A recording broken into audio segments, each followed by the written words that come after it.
Hey everybody, welcome back to another episode of Ask Kati Anything. I'm your host, licensed marriage and family therapist, Kati Morton. I'm so glad that you're here. Today we have a bunch of great topics that we're going to address. The first is we're going to talk about grieving the life that we thought we might have, right? We can have a lot of expectations and assumptions that we have about what our life should look like. And what if it doesn't turn out that way? The next thing we're going to talk about is parentification, what that can mean to be a parentified child, a parentified, even though you're an adult, if you can be parentified to your parent who is older, or spoucification. We'll discuss that. Then we'll also talk about craving attention from people and kind of wanting them to know that we're doing poorly, but also not wanting them to know, and why that can feel like this internal push-pull.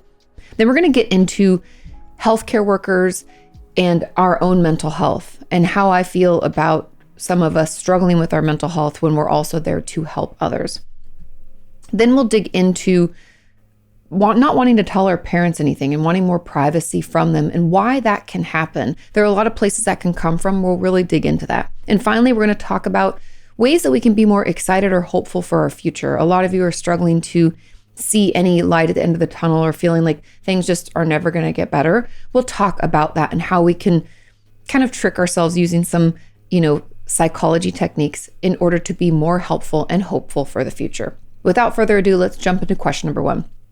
This question says, Kati, how do I grieve the life that I thought I would have?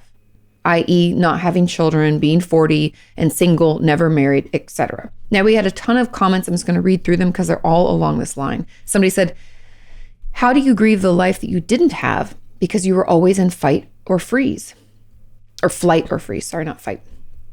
Someone else asked, how do you grieve a life you can never have? Like, I can't have children due to medication, and I live with my family due to a severe mental illness, and my father's passing away last December of last year, and I cannot have any relationship due to this. Another person said, to add this, grieving things that you didn't have as a child. For example, I didn't have a good relationship with my parents. And a final add-on says, how can I grieve not having had the family that everyone else has due to emotional neglect? And can I change the toxic patterns? Okay, so there's a lot to dig into here. And the first piece is that when it comes to grief, we obviously usually think of it when it comes to death and dying and losing someone, whether it's a person, a pet, or something like that. But grief is way more complex and more common than just that. And I'm not saying just to minimize the pain of loss. Trust me, I've lost a lot of family members in my life, and that pain is very heavy and that grief is very complicated. However, we grieve a lot of things in our life. We can grieve the loss of a friendship.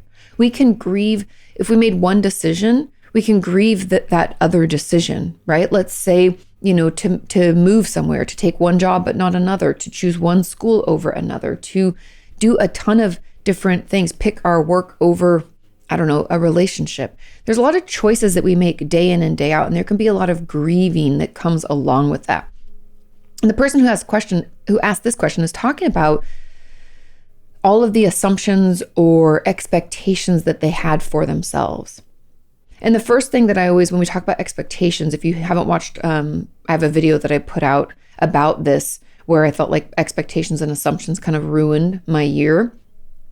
And if you haven't watched that video, I encourage you to do so, because there's a key piece of learning from my own experience that I share in there. And that is to take a moment to at least consider whether the expectations of what you thought, like the shoulding that you were doing, I should have had this, or I thought my life would look like this, are they your own?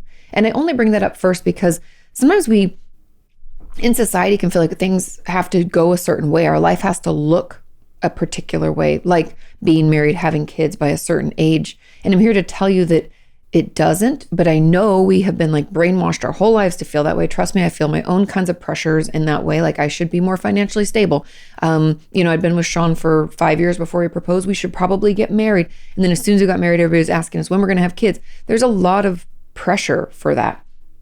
Or feeling like in order to be an adult, we have to own a home. We can have these very bizarre expectations that we place on ourselves, and a lot of them are not from our own internal voice, they're external. So just check in on that. It can be internal. I'm not saying it can't. I'm just saying at least do some recon on your own and be a detective about it.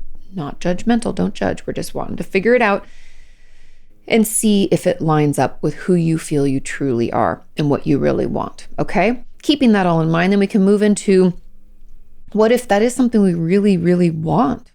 And we're very sad about the fact that that's not what's happened in our life thus far. It's okay to allow those feelings to come in. One of the best ways that, because I am just much as any of you out there, don't want to feel my feelings all the time. They're uncomfortable, they're overwhelming. Ugh, right? And who likes their feelings? And so in order to kind of force myself to sit with them, I journal. And I know a lot of you hate journaling, but here are a couple things that can make journaling more attainable. Number one, it doesn't have to make any sense. We're not going to read it back. Meaning, I don't care if things are spelled correctly. I don't care if you can even read it. If your penmanship is so terrible, it doesn't even matter. If you jump around in topics, I don't care. That's really important. That's really helpful. Number two, you don't have to write until completion. If you have like 5 minutes, jot down some thoughts or what's coming up for you, or maybe an emotion that you're experiencing. I'm so frustrated today. I don't even know why. Is it because of this? Boop, be done. In and out, 5 minutes, 10 minutes, whatever kind of time you have. We don't have to spend 30 minutes, an hour doing this, okay? And three, and finally, is that this isn't something we're ever going to share. And I think sometimes that privacy or that feeling that like I could write it and I could rip it up and get rid of it, because again, I'm not going to read it back. I don't care if it makes sense. That could all be really helpful. Yes, I know in the past I've said that it can be beneficial for us to look back like a year ago in our journaling to see how far we've come. That can be helpful, but we don't have to do that if that prevents us from journaling in the first place, right? Because then if we're not going to do it, what good is it? And so journaling can help us allow the feelings in, acknowledge them, and kind of talk about them with ourselves. And I know that can feel a little crazy to be like, but you're having a conversation with yourself. Yes, because we have all the information inside of us. We know why we feel some kind of way, why things are overwhelming, why we're, feel like we're plateauing or we're stuck in a rut. We know why we're grieving or maybe where these expectations came from. We have all that inside of us. We often just are so disconnected because it feels icky that we forgot. It's almost like it's in this closet and we have to like go digging and figure out where it's at. And journaling can help us do that. And it can allow those feelings to come in. And so I would just encourage you to journal about this. Like I thought that my life would be this kind of way. I thought I'd be married. I thought I'd have children. I thought I'd live in this place or have a home or whatever. Why do I feel that way? What is it about this? Am I sad about it? Maybe pull out a feelings wheel. I did that in my last therapy session just to try to identify what I felt, because grief is there, but it's more than grief, right? Grief is, could be resentment even, could be anger, could be sadness, could be the loss of the joy or the happiness that once was. It could feel like love.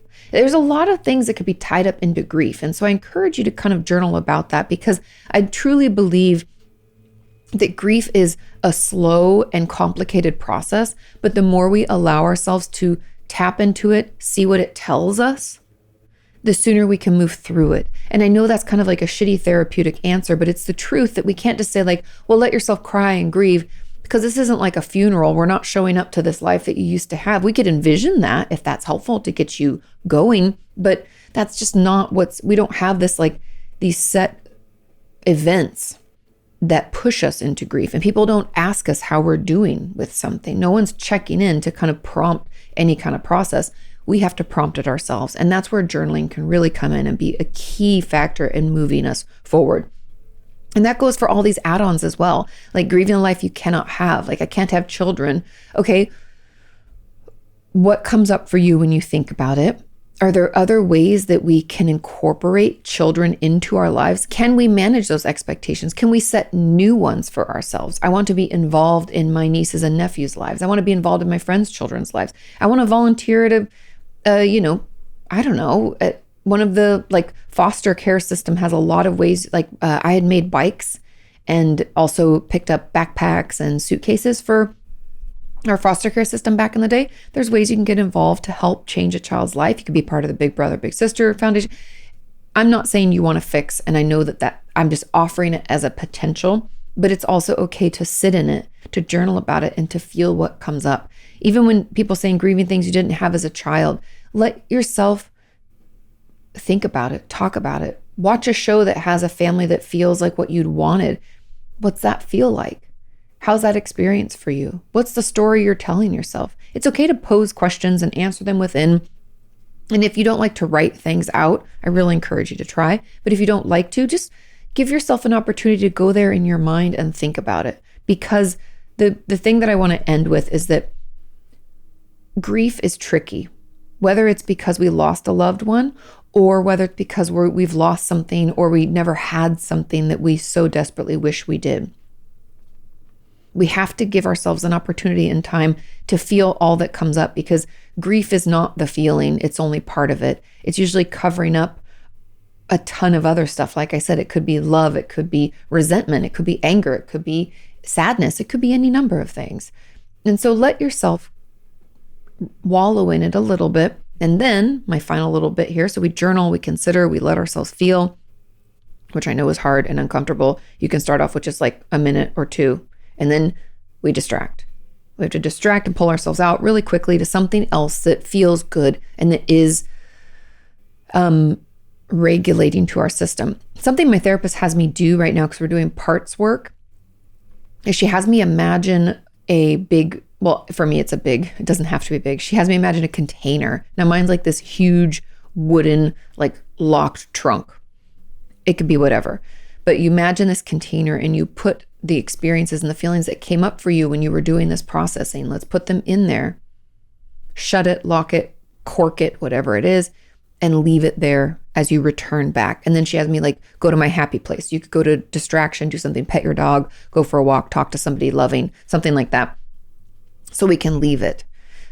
Because doing this work isn't easy. Tapping into our grief and our upset feels uncomfortable. That's why it's still hanging around. That's why this got so many thumbs ups and so many likes about and comments, is because we're all experiencing this. There's all these things that we wish we could have had, or expectations that weren't met, or assumptions we had about what life would look like. And that all involves grief. And in order to move through it, we have to acknowledge it. We have to feel it. We can't just say, oh, I'm just so bummed about this, and then distract with something else. We have to say, I wish this is what my life looked like. I thought it would be like this. And then we have to let ourselves go there for a minute and say, how does it feel? We ask ourselves, how does it feel to consider that life and then look at the one we have? Is our life now not fulfilling? Is it bad? Is there something we want to change to make it better? How does that feel to not have that? Do we feel angry? Do we feel sad? All of that's just part of it, because I'd love to tell you like, oh, talk with your therapist about grief, go to a grief group, and presto fixo, you feel better. No, our feelings are complicated, and grief is one of those that's like, it pops up when you least expect it. You can go somewhere and someone asks you a random question like, oh, is your husband coming? You're like, oh, I don't have one. Or is your wife here? I don't have. Or, oh, you having kids? Right? People can ask things without even the consideration of how charged that can be. And I want you to feel like when that happens, you're not overrun with emotion and feel like you spiral out. I want you to feel like you can calmly and collectedly answer their questions, say something, and move on. And so we'll get you there little by little, okay? Let's move on to question number 2. This question says, Dear Kati, could you please talk a bit about parentification? We will. I believe that it can be the root of many problems, and I can't find that much about it. I have an old video about it, by the way, but I'll do a new one. I feel like I was raised as my mother's therapist, and I have a lot of problems now. I'm still living with her and have been completely burned out and depressed for the last year. I also struggle with thoughts of suicide and eating disorder behaviors. I feel like I lost my younger self. She never got to exist, right? I am way too grown up since I had to listen to my mother's problems way too early on. She even ignored my boundaries and my boundaries about not wanting to know specifics about her childhood trauma. I can't get these things. I can't get therapy myself, and I don't know what to do. Can someone telling me too much do these things to you? Yes, it can. Is it bad that I feel responsible for her in my teens? Or is it just normal care for your loved ones? Thank you so much for all that you do. Now I have a couple of add-ons, quite a few add-ons to these. So let's jump into it. Now, parentification, for those of you who don't know, is when we didn't get to be a child, and it's because instead of being a child, we had to act in a parental role. This could be for many reasons. A lot of us are parentified because we become responsible for our siblings. This could be because our parents were absent, neglectful, abusive, addicts, any of these things. They weren't around in a way that was consistent or that we needed, and we stepped up as the quote unquote adult child and acted in a parental role. This could mean that we made sure we woke up our siblings in time for school. We made their lunches. We checked in on homework. We made sure to swing by the store and grab groceries, right? We could do all sorts of things that are technically not okay for children to do because no one else was doing it, and we stepped up. And we could be the oldest or not. It actually has nothing to do with where we are. A lot of times it's the oldest girl that does this, but boys can have this happen too. It really just depends on the situation, okay? So that's what parentification is. Now, what's happening here is what I would call emotional incest. Now, I have a video about that, and emotional incest is essentially when a parent, and it does you're not wrong calling it parentification, but it's almost like spoucification, which somebody asked a question about this down below that I'll get into. But when you become the emotional support for your parent, that's emotional incest. And the reason that I call it this, and I know that term might be much more loaded for people, and we can be like, that's a heavy term, Kati.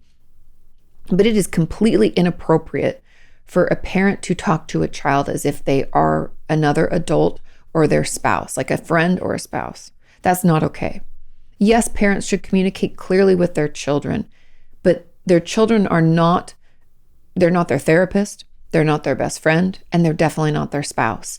And so when we communicate with our children, healthy ways are to explain to them what's going on as clearly and concisely as possible and be open to them asking questions.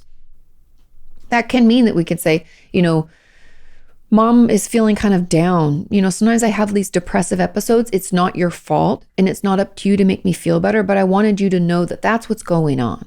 That's healthy communication. We can tell a child we're having a hard time, but those two things I said about it not being their fault and it's not, not up to them to fix it, that's where this becomes emotional incest, because it sounds like you felt very responsible for her, that you had to take care of her and you had to alleviate her problems and you had to listen to stuff as she told you about her childhood trauma. That's traumatizing. It's actually abusive. And that's why I call it emotional incest, because the level of emotional sharing that your mother was doing with you was incestuous. It was inappropriate. It's abusive. It's unhealthy. And it leads us down a path where we are burnt out when we're a teen. We can struggle with regulating our own emotions. We can find ourselves in other relationships moving forward where everybody's always asking of us and dumping on us, and we have no one to dump on or to talk to. And so, of course, you felt really depressed, and of course, you're feeling completely burned out because that's unhealthy for you. And the fact that you're still living with your mother, as soon as you can get out, I encourage you to make a plan and get out, whether that's by going to school and you leave and you don't come back, or whether that's saving up, getting a job and moving out that way. And I'm not saying you can't have a relationship with your mother. That's not for me to decide. That's for you to decide. But I do think we need some healthy boundaries, which are going to be difficult for you to place because you've never been able to and they've never been respected. Like you said, you didn't want to know specifics about her trauma. She just walked right over that boundary. We need you to get better at leaving or not listening, walking away, saying, I told you I don't want to hear about this. I'm going to go outside. Or I'm going to go do this, or, and we just leave. I got to go take a shower. Bye. We just remove ourselves from the conversation. But all of that's going to take extra support from a therapist and finding friends who aren't doing the same thing your mother does to you. Because you might see this pattern. It'd be completely normal. I would honestly expect it for you to see this show up in other relationships of yours. So I guess the question is that, can someone telling you too much do this to? Yes, it 100% can. And is it bad to feel responsible? I don't like the term bad. It's unhealthy for you. And your mother has put you into a situation where it's like that's the norm. And it's really up to her. She should be getting her own therapy. You are not her therapist. You're her child. And she should be protecting you and talking to you and helping you grow your own emotional intelligence. But unfortunately, I don't think is capable. And so she's dumped on you your whole life. And so it is not healthy for you to feel responsible for your mom in that way. We can love and care for a parent and want what's best for them and feel like we should show up for them, or, oh, I can help out with dinner. It helps mom if I do that. We can do those kinds of things. That's like family support. But this emotional incest that's happening, this trauma dumping, this parentification, like you're like the spouse with your mom or the best friend or the therapist, that emotional level, that's not appropriate. And so You said, is it just normal to normal care for your loved ones? No, this is not a normal level. And I wouldn't even call it care. I would say this is not a normal level of intimacy or sharing that should happen between a parent and a child. Now, the comments on these, one said, "Hi, Kati, as an add-on, could you talk about emotional parentification, please? As a child, I had to control my emotions and manage my mother's too, to avoid getting punished and rejected. I was the scapegoat child. I grew up not knowing what emotions are and being scared of them. I've become very good at reading the room and walking on eggshells, of course, because it behooved you to learn that so that you wouldn't end up in a worse situation.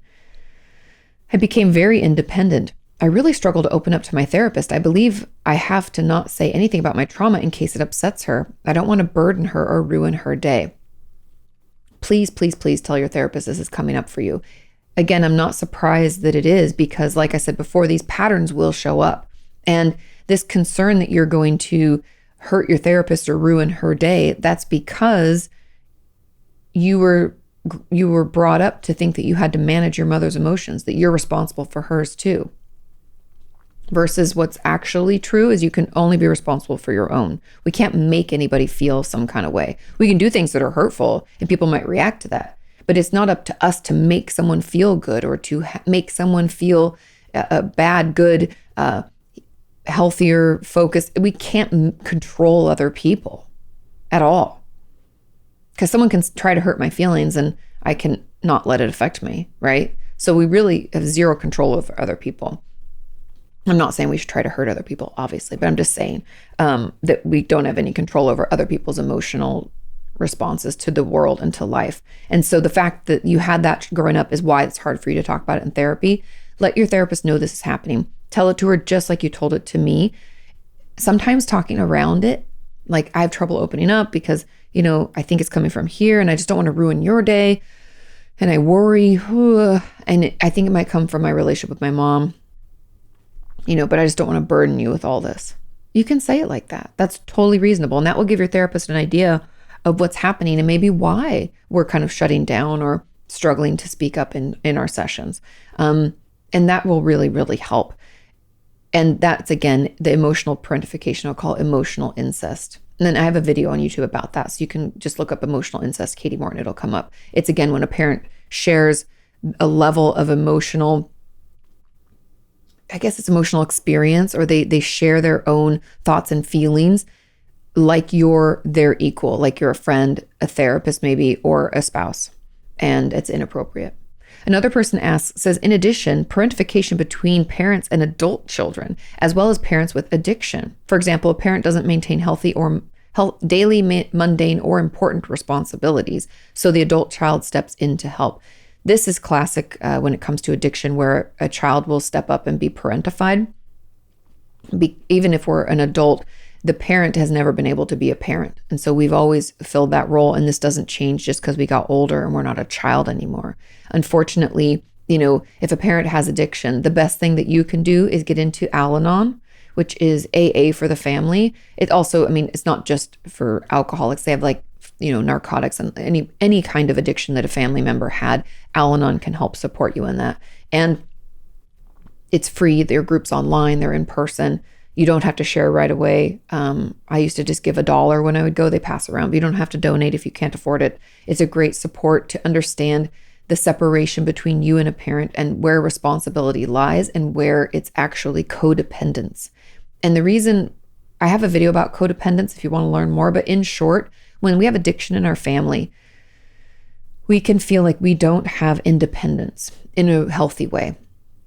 We are codependent, meaning that our job is to take care of this other person. And so we find fulfillment in our addiction as the person in this addictive relationship.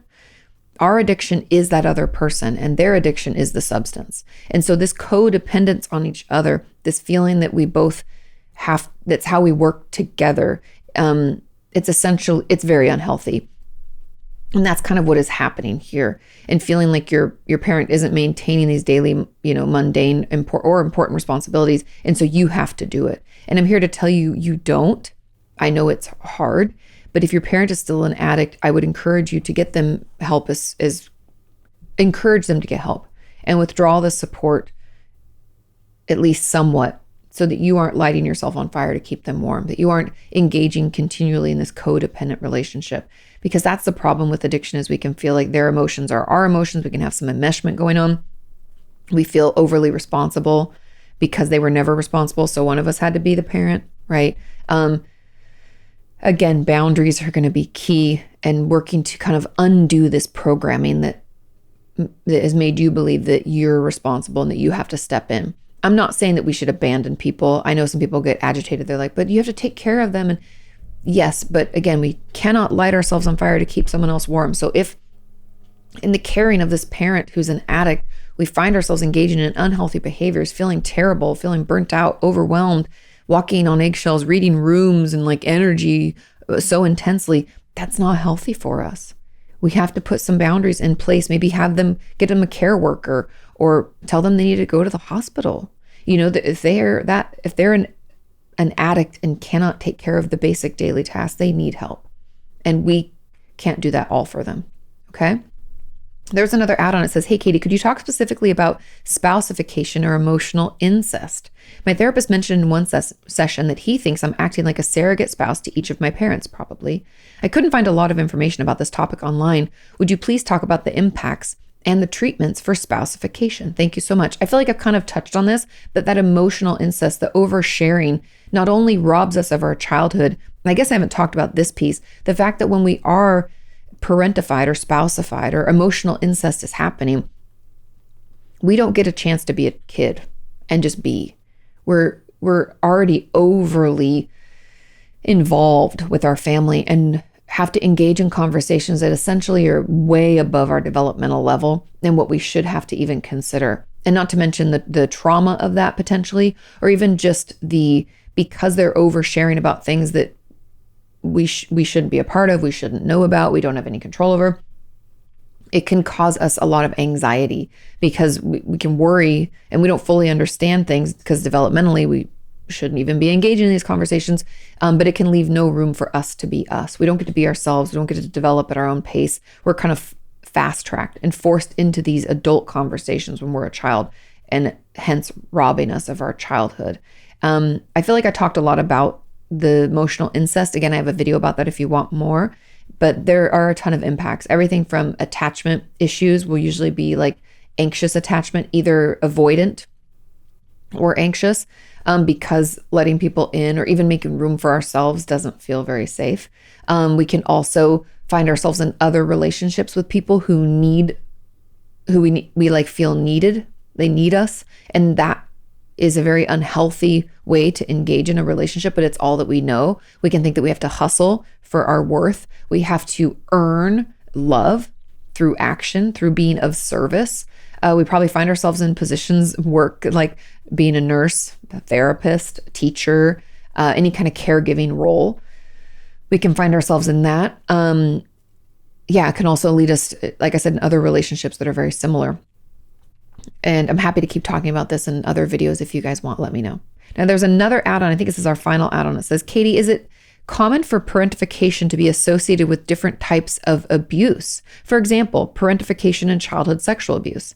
And can parentification make it harder to allow oneself to realize what happened and that one's boundaries were crossed? I have disturbing flashbacks or memories and nightmares of childhood sexual abuse, but I find it incredibly hard to accept as it's something that truly happened as opposed to something in a messed up fantasy. I also struggle with the idea that I am hurt and need to look after myself instead of trying to please and care for family members. Okay, so of course we struggle with the idea that we need to care for ourselves over family, because that was not how we were taught. It's essentially like the family dance that we did was us caring for them, and we never cared for ourselves. And so to have a therapist or to have anybody tell you that you should put yourself first, it can feel very uncomfortable. And I've even seen people online, when I mention things like this, get angry at me for even having the gall to say that. How dare you put yourself first? And that's sad, because that means that that's the belief that we have, that it's wrong to take care of ourselves. I don't understand that belief system. And so if you find anger coming up as I even talk about this, dig into that. Anger is a really helpful emotion. It tells us where there's something else underlying. And I would argue that if we're feeling really angry when someone tells us, hey, you should probably put yourself first, you should take care of yourself first, it probably comes from a place because we, growing up, our blueprint for how relationships should go were those that told us that we were always secondary and that we could never put other people first, that it's not appropriate. We might have been shamed, blamed, or abused for doing it. And so the family dance, or the dynamic in our family, is that other people come first. And I'm not saying that we can't put other people up there on our list, but if we don't care for ourselves first, we cannot care for other people. Then we're lighting ourselves on fire to keep someone else warm. Now, there were other questions in this that said, is it common for parentification to be associated with different types of abuse? Yes. The most common, I would say, is emotional neglect, because we have to rise the occasion and support the parent, and the parent's not doing that for us. So we're missing out on something. So neglect, I would argue, is probably the most common. But if you feel like it's different, please share. I'd be happy to hear you out. And parentification and childhood sexual abuse as well. Because if we think of the incest, that emotional incest, that can mean that it can lead to incestual acts, sexual acts on a child. If they're treating us like we're spouses, partners in life, then that can unfortunately lead to an intimate connection that should not be happening with a child. That's not appropriate at all for many reasons. The emotional component, the physical component, none of it. All very, very abusive. And yes, parentification can make it harder for you to realize that what happened was in fact abuse and was in fact unhealthy and terrible, because it's the only way that we know how to live, and that feels normal, right? And that's kind of it's so annoying, and it's something as a therapist we battle with all the time, is fighting back against the fact that our norm, what we grew up with, what felt okay, what we thought was what everybody experienced, it's hard to break out of that and see another way. And that's why we end up dating people who are like our parents, because that's norm. That's what we're used to. That's the baseline. That's what we were told. This blueprint that we have, we go out into the world and we're looking for somebody who has the same blueprint. And we're like, oh, you're like emotionally unavailable? I was emotionally neglected. This feels comfortable, even though it's incredibly unhealthy. And that's why, we have to challenge it. We have to lean into the discomfort of a new way of thinking, of a different dynamic in a relationship. And that's where a therapist can really help us, because it's going to feel weird. We're going to think, oh, this is a bad sign. I shouldn't be with this person. I shouldn't try to date this person. This friend is not really showing up for me in the way that I'm used to. And we need a therapist to kind of bounce that off of, where they're like, no, she's actually just emotionally supporting you. It's uncomfortable, but I encourage you to lean into it, because if we're not uncomfortable, we're not changing. And I don't mean that we should be pushing into the discomfort of like, I think this is abusive. No. But things that don't quite feel right, if we're coming in with an unhealthy blueprint from a neglectful or abusive household, we actually want things to be uncomfortable. I know that's the shittiest thing I could ever tell anybody, but it's the truth. And the sooner we kind of realize that and lean into the discomfort, the sooner we'll feel better, and the less likely we will be to repeat these cycles, repeat these patterns in our own family and in our own life. Does that make sense? Okay.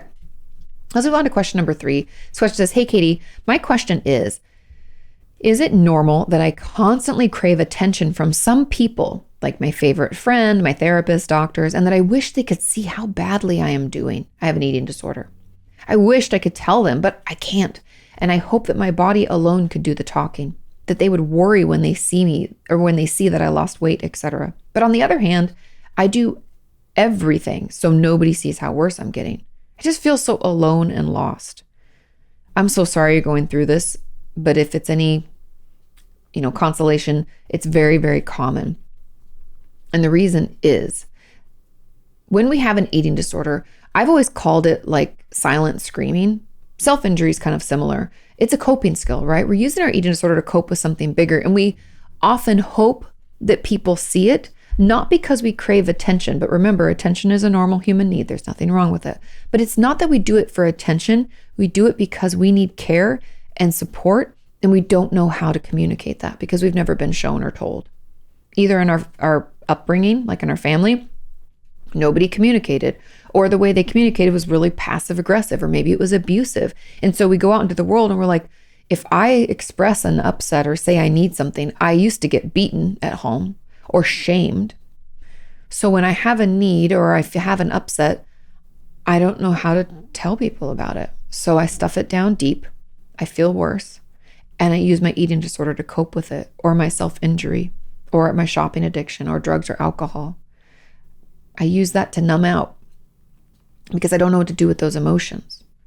And so then when we find people who are in a caretaking role, therapists, doctors, teachers, best friends, we deeply, deeply wish that we could tell them how we're feeling.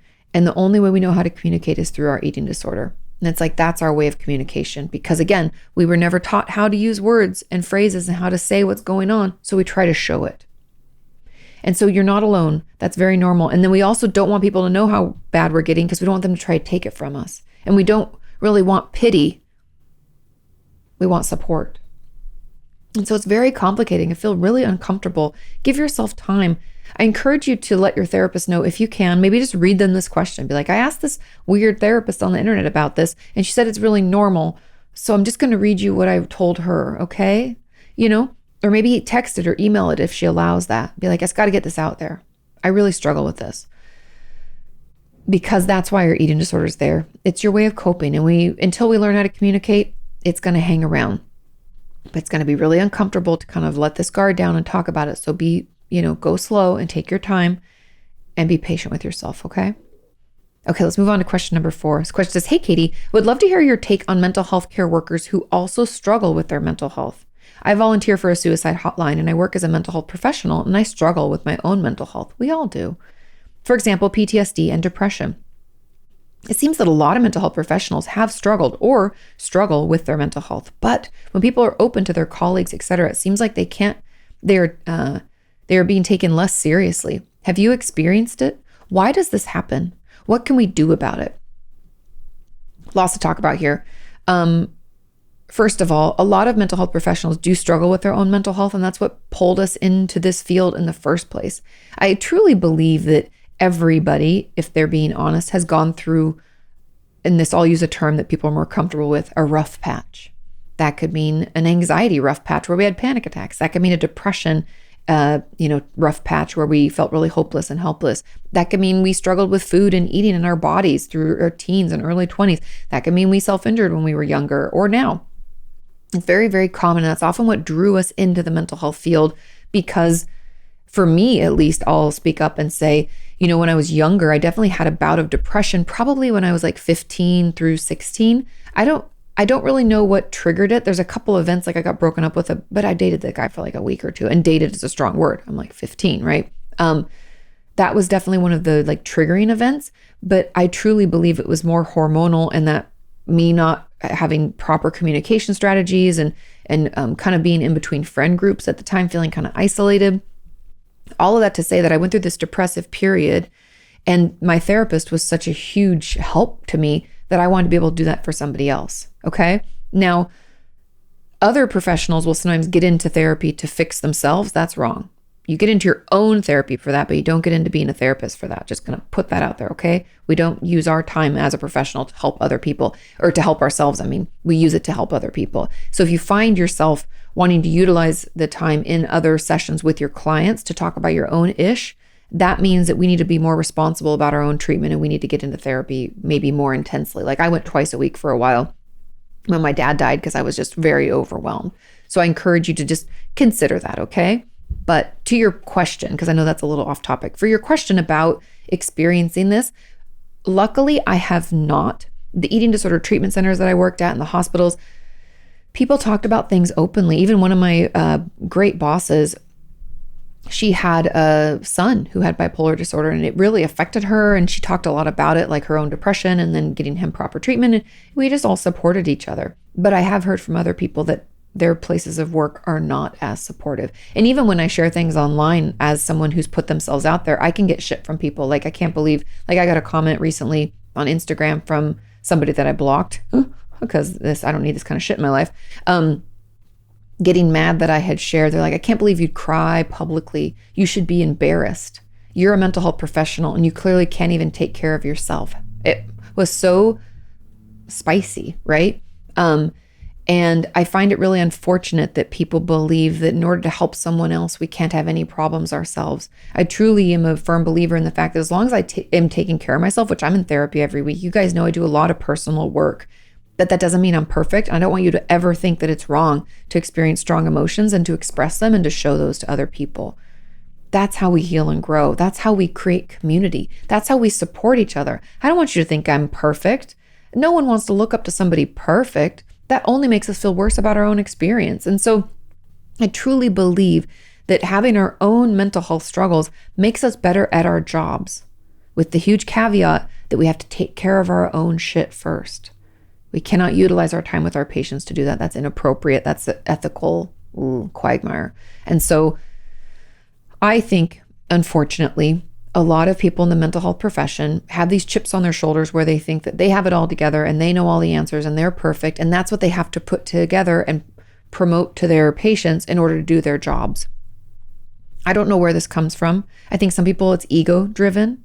Like they want to say they have all the answers and they know how to do everything perfectly. For others, I think it might come out of just feeling like that's what's expected, like letting other expectations apply to their life. I think other therapists, especially ones who are very rigid with boundaries, which I also am, I feel like it's a little inappropriate. They don't want their patients to know anything about them at all. It could be their style of therapy. There's a lot of reasons. And so if they feel like, oh, you don't have it together, then you can't help it. It's our own stigma. The stigma is deep. It's not just out in the world. It also affects the mental health care community as a whole, like our healthcare system. I think it happens just out of, honestly, ego and ignorance. And it's up to people like you and I to talk about it, and other people on the internet. Dr. J is a great example too. He shares a lot of his own struggles. And as a man, I think it's also important for other men to see a guy sharing too. It can't just be, people like me. I want people to see different people out in the world in a mental health care position and also sharing that they can have struggles so that, it can resonate with everybody. But unfortunately, it happens because of our society. And it is unfortunate. It makes me very disappointed. But all we can do is keep sharing, keep talking about it, and keep working together. Because I think if as long as you're taking care of yourself, it makes you better at your job. Okay? Let's move on to question 5. It says, Dear Kati, I hope you're doing well. I am. Feeling better this week. So yeah. It says, my parents are nice to me. However, I never feel comfortable telling my parents anything. I become a very private person. I crave affection, but for some reason, I don't feel comfortable receiving it from my parents. Interesting. I also always feel distanced from them. And for some reason, I never let them see me upset or support me. I keep pushing them away, even though I think they might be trying to help. Am I a terrible daughter for doing this? I feel horrible and I don't know what's wrong with me. I don't want my parents to come to my games, support me at school. I always imagine getting hugs, but from other people in my mind. Can you please tell me why I do this? Thank you, Kati. Okay. I have a lot of questions, follow-up questions. Now, the way that you describe, you said your parents are nice to you. And there's a piece here that I really want to dive into because we don't talk about it enough. I mean, I talk about it, but not from this perspective. The fact that our parents can be kind, yet not the emotional connection that we crave and need for growth. Parents can be nice, but they can only meet us as deep as they've met themselves. And so we can often find ourselves trying to communicate with our parents in a level that they aren't comfortable with. Or parents, unfortunately, for any parent out there, because we don't want to see our child suffering, when they come to us with a problem, instead of just listening or even asking, hey, do you want me to help you fix this? Or do you just want me to listen? That's a great check-in, because parents want to fix. And so because we don't want them to feel any pain, we can say things like, no, don't cry. Or like, you know what you could do? You should just reach out and speak up to that person. You should stop reading those comments on your Facebook page or your Snapchat or whatever it is. We can tell them that. You shouldn't look at those TikTok things anymore. We try to fix this upset. We tell them, oh, don't talk to that girl if she's so rude to you, or if you don't think they like you, let's find you new friends. All of that fixing can leave us, unfortunately, as children or as teenagers even, feeling unheard, unsupported, and like we're kind of making something into a bigger deal than maybe it should be. We can feel like we're minimized and invalidated. And so I wonder if that's what happened with your parents. We essentially could have been emotionally neglected, meaning even though they're nice to you, They never held you. They never, rubbed your back when you cried, or maybe played with your hair and asked about your day, or did anything physical, because you said you crave affection. So maybe they aren't very affectionate physically or verbally. And we really needed that. So even though they're not bad, overtly abusive, terrible parents, they neglected you. And because of that, we don't know how to talk to them. We don't know how to open up to them. Or maybe we've tried recently, and again, we were kind of like poo-pooed. And so that is why we crave it, because we all need it. It's a very natural, normal human need. But the people that we should have gotten it from didn't give it to us. And so we look for other people. That's why you don't see yourself, like imagine yourself hugging them, because you're like, they never really did that for me. I need it from someone who feels more emotionally there with me.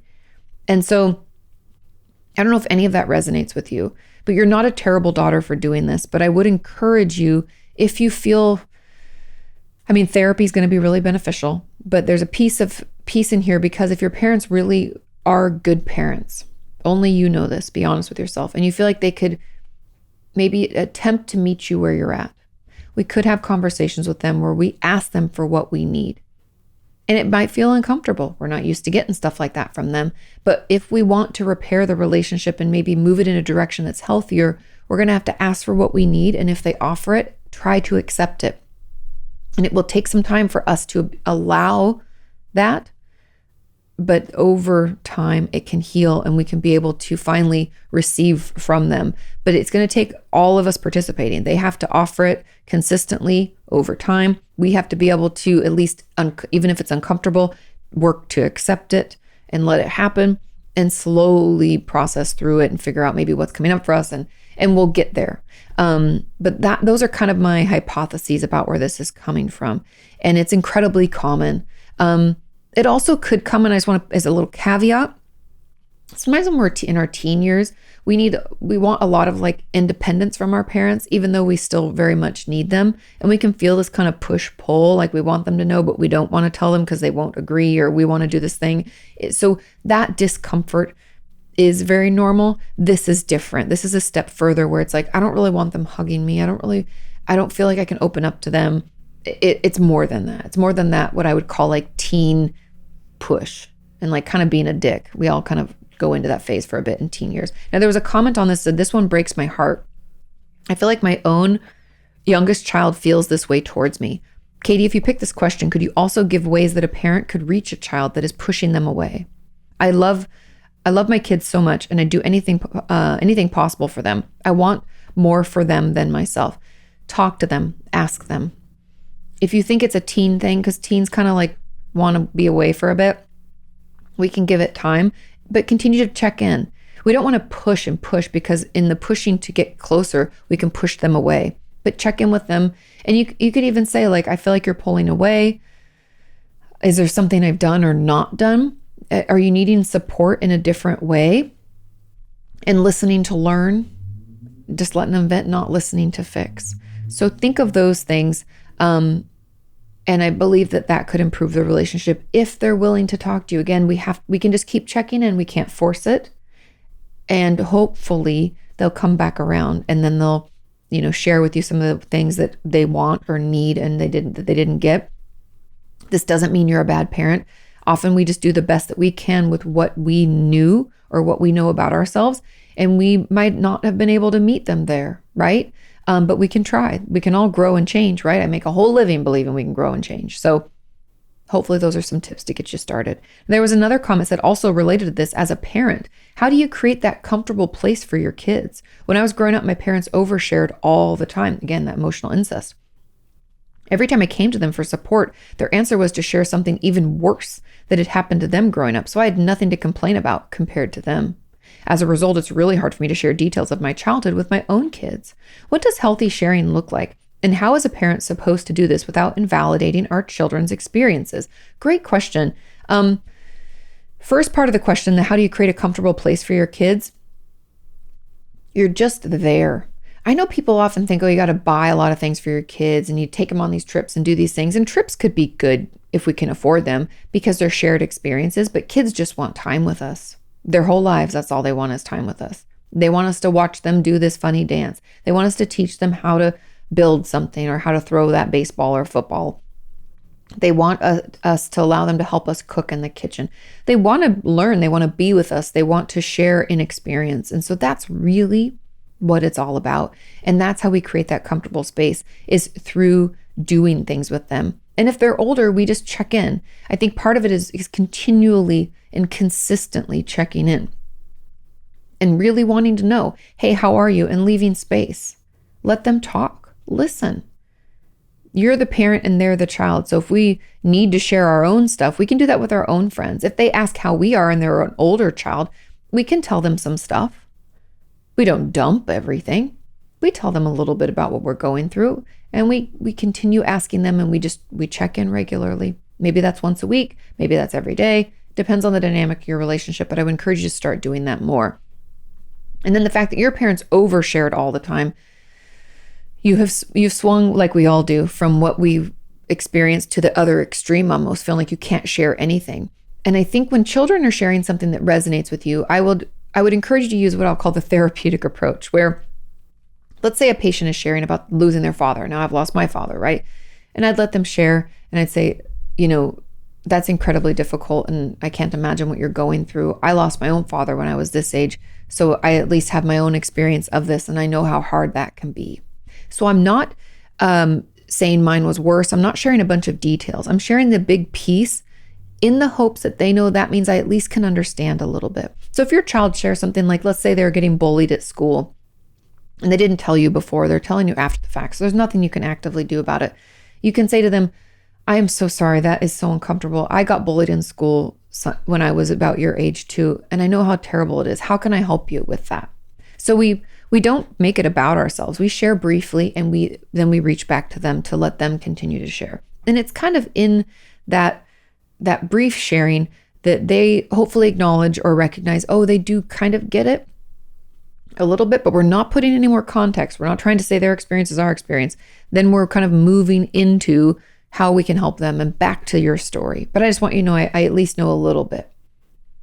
And I just really encourage people to not pretend your experience is their experience. That's something we can fall into too easily. It's better to just say, I know, it's been forever. My life is different. I experienced something like this when I was your age. I know somewhat of what you're going through, but tell me more. I think the best questions we can ask are these open-ended ones with children, where we say, tell me more about that. Let them tell you. It was a hard day. Tell me about it. What happened? Let them talk. And that's a safe space. And we don't talk to fix. We don't share with other people what they shared with us unless they say it's okay, right? We build that confidence, we build that relationship, and that will help our children grow closer to us in more, as they get older. Okay? Final question number 6 says, hi, Katie. How can I feel excited and hopeful about my future? As someone who lives and looks into the past a lot, a friend suggested that it could be that way because somewhere I don't feel excited about my future, which is why I feel maybe all the excitement was in the past. To be honest, he was absolutely right. I haven't felt both hopeful and excited in a long time. My deep negative thinking and cognitive thinking errors could be a contributor, hence the question above. Yes, yes, yes. Looking in the past is never helpful unless we're using it to learn. And this is going to sound crazy and probably like way too simple of an answer for a very complex question, but just hang with me. If we struggle to feel excited or hopeful, I have like 2 main tips. And the first, and the one that you're going to be like, this is too easy of a question, we have to look for things to be excited about. Like, I'm going to give you some really wild examples all across the board, okay? We love colder weather and snow, so we're super stoked that winter's coming. We have a vacation coming because the holidays, super stoked to not be working. I can get excited about that. I can be hopeful for that. The McRib is coming back to McDonald's. People get super stoked about that. Pumpkin spice was out, right? They're coming new with a peppermint latte.